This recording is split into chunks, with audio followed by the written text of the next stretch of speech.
মনে করি একজন ওসমান হাদিকে মেরে যারা মনে করছিল ওসমান হাদিকে শেষ করে দেওয়া সম্ভব, তারা জেনে রাখুন বাংলাদেশের প্রত্যেকটা গ্রামে লক্ষ ওসমান হাদি তৈরি হয়ে গেছে। বাংলাদেশ সেনাবাহিনীকে প্রতিষ্ঠান হিসেবে আমরা শত্রু মনে করি না, আমাদের সার্বভৌমত্বের জন্য তাদেরকেও দরকার। কিন্তু আজকে যে ঘটনাটা হয়েছে, এই ঘটনাটা আমরা জীবনে মানতে পারতেছি না।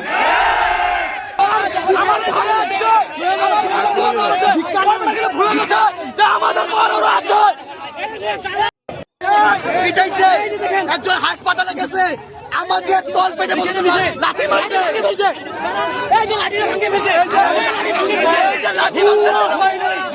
আমরা এখান থেকে উঠবো না।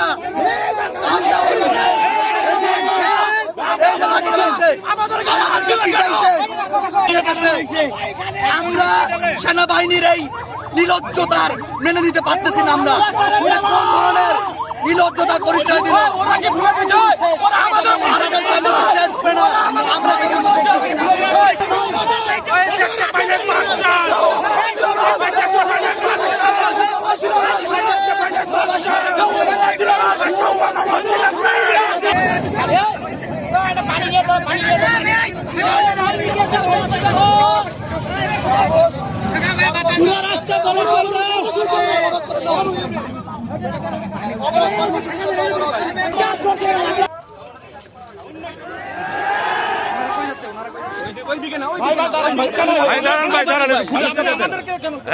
মেলা ভেজা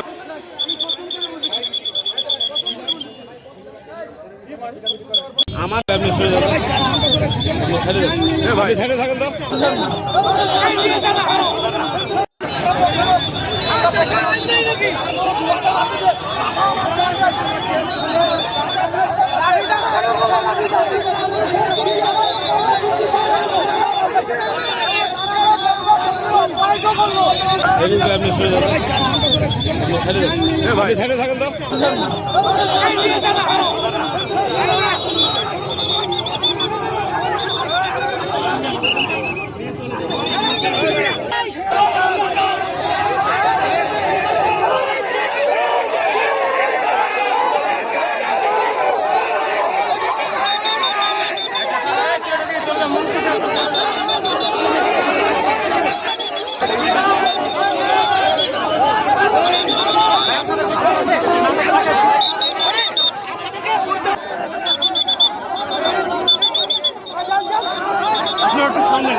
আমাদের যে উদ্দেশ্য ছিল এখানে লেফটেন্যান্ট জাহিদ বা যারা আছে তাদের উদ্দেশ্য ছিল ট্রাফিকটা ক্লিয়ার করা, আপনাদের কিন্তু আহত করা না।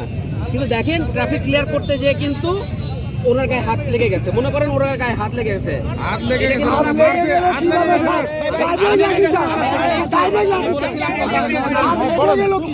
হয়ে থাকে।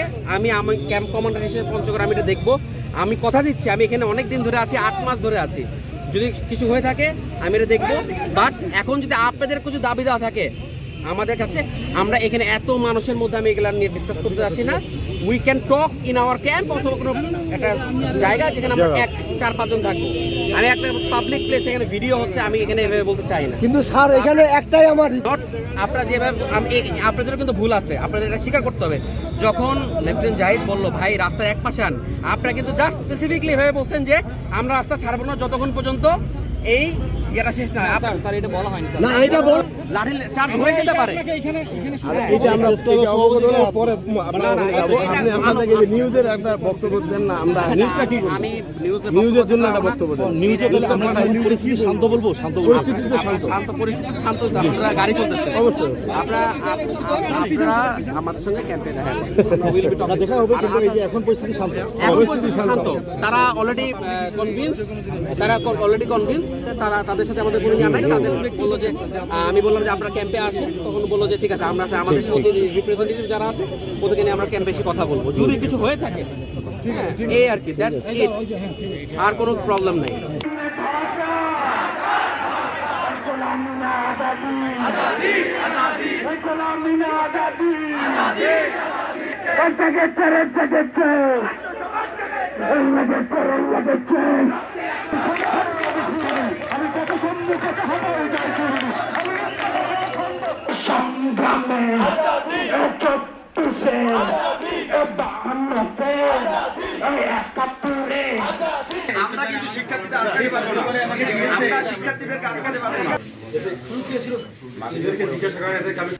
যার কাছে সবচেয়ে বেশি এক্সপেকটেশন থাকে তার কাছে থেকে একটা আঘাত হৃদয়ে রক্তক্ষরণ করে।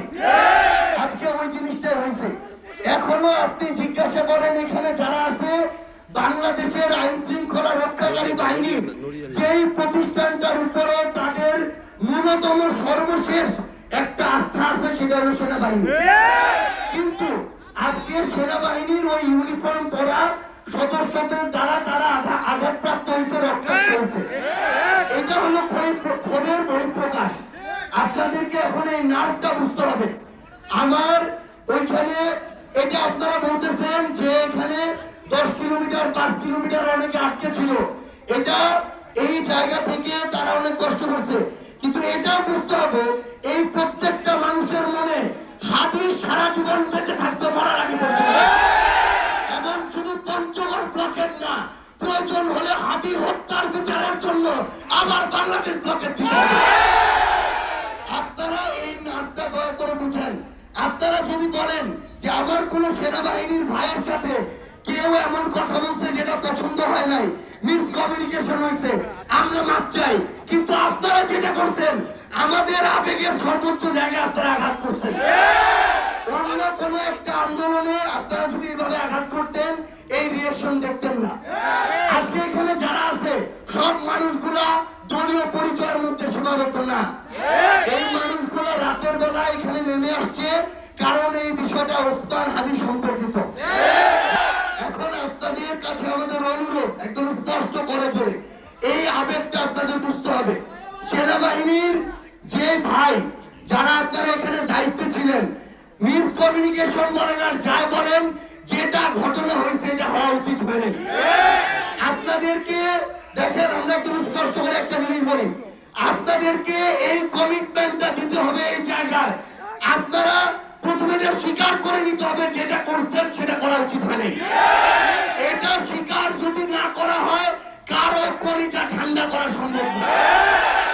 এটা স্বীকার করার পরে আপনারা আপনাদের জায়গা থেকে কমিটমেন্ট দেন আমার ভাই ওসমান হাদির বিচারের নিশ্চয়তার জন্য আমরা একসাথে আপনাদেরকে পাশে নিয়ে কি করতে পারি।